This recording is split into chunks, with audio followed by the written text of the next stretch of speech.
Congress party ప్రజాప్రతినిధుల ఐక్యత ముంచొద్దు ఉపాధి హామీ కూలీలను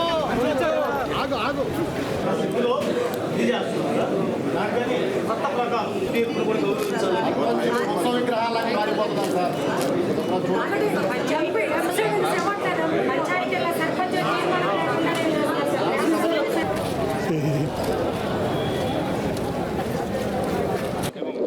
నా పేరు పద్మజ అండి. నేను ఏఎస్పేట ఎంపీపీని.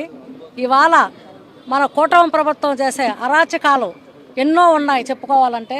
కానీ మా ఎంపీపీల హక్కుల్ని కాలు రాస్తున్నటువంటి ఇలాంటి కూటమి ప్రభుత్వాన్ని నేను నిలదీస్తున్నా. ఎందుకంటే మేము ప్రజాప్రతినిధులు కాదా, ప్రజాబద్ధంగా మేము ఎన్నికయ్యామా లేదని నేను అడుగుతున్నాను. ఎందుకంటే ఇవాళ మాకు కనీసం తీర్మానం ఇస్తే 9 months నుంచి ప్రొసీడింగ్స్ ఇవన్నీ ఎంపీడీఓలు ఎవరికి మొదలుపెట్టుకోవాలి. కలెక్టర్ గారికి ఆల్రెడీ లెటర్ ఇచ్చాము, జడ్పీసీఓ గారికి ఇచ్చాము, ఎవరికి ఇచ్చినా రెస్పాండ్ లేదు. ఇవాళ మా జగన్మోహన్ రెడ్డి గారు కోర్టుకేసి గౌరవ కోర్టు మా తరపున మాకు న్యాయంగా చేయాలని హైకోర్టు ఆర్డర్ ఇచ్చింది. ఐకమత్యంగా పోరాడి మా హక్కులు మాకు ఎన్ని రోజులు ఉన్నాయో మేము పోరాడుకొని తెచ్చుకుంటామని నేను తెలియజేస్తున్నా. సార్, నా పేరు ఆలపాక శ్రీనివాసులు, పంటపాలెం గ్రామ సర్పంచ్ని, నెల్లూరు జిల్లా వైఎస్ఆర్సీపీ పంచాయతీరాజ్ విభాగం అధ్యక్షుడిని. గ్రామ సర్పంచులు తీర్మానాలు గ్రామ సర్పంచులు పిలవకుండానే పంచాయతీ సెక్రటరీలు కొందరు అత్యుత్సాహంతో తీర్మానాలు పాస్ చేసి సర్పంచులు అటెండ్ కాలేదని రాసుకుంటున్నారు. దీని మీద కూడా మేము కోర్టుకు పోవడం జరిగింది. ఈ విషయాల మీద ఏమైనా ధిక్కరిస్తే దామా పీడీ కానీ, జడ్పీసీఓ కానీ, ఎండిఓ కానీ, ఏపీఓ కానీ వీళ్ళందరినీ కూడా శిక్షార్హులు చేసేదానికి పార్టీ తరఫున పోరాడతామని చెప్పి తెలియజేసుకుంటున్నాను. వైఎస్ఆర్ కాంగ్రెస్ పార్టీ ప్రజాప్రతినిధులైనటువంటి సర్పంచులు, ఎంపీటీసీలు, ఎంపీపీలు, జడ్పీటీసీలు అందరూ కూడా ఈరోజు కలెక్టర్ గారికి ఒక వినతి పత్రం ఇవ్వడానికి రావడం జరిగింది.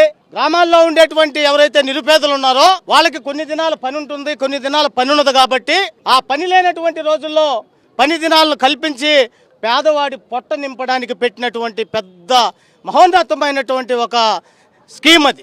వచ్చినప్పటి నుంచి కూడా అప్పటి నుంచి కూడా మండల కార్యక్రమాల్లో, మండల సమావేశాల్లో చెప్తున్నాం.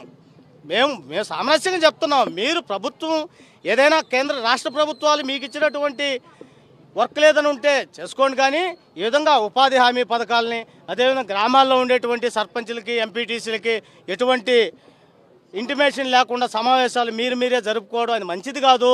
ప్రజల చేత ఓట్లేయబడి ప్రజల చేత ఎన్నుకోబడ్డటువంటి సర్పంచులు, ఎంపీటీసీలు, ఎంపీపీలు, జడ్పీటీసీలని గౌరవించాల్సినటువంటి పరిస్థితులు ఉన్నాయని చెప్పి మేము మండల సమావేశాల్లో, అదేవిధంగా జడ్పీ సమావేశాల్లో కూడా చెప్తున్నప్పటికీ కూడా మా యొక్క మాటల్ని బేఖాతరు చేసి ఈరోజు దుర్మార్గమైనటువంటి ఒక పరిస్థితిని క్రియేట్ చేస్తున్నారు. కాబట్టి ఖచ్చితంగా ప్రజాస్వామ్యంలో పోలీసు వ్యవస్థ కానివ్వండి, అదేవిధంగా జిల్లా కలెక్టర్ గారు కూడా ఖచ్చితంగా ప్రజాస్వామ్యాన్ని కాపాడి రాజ్యాంగం యొక్క గౌరవాన్ని పెంచాలని చెప్పి తెలియజేస్తూ సెలవు.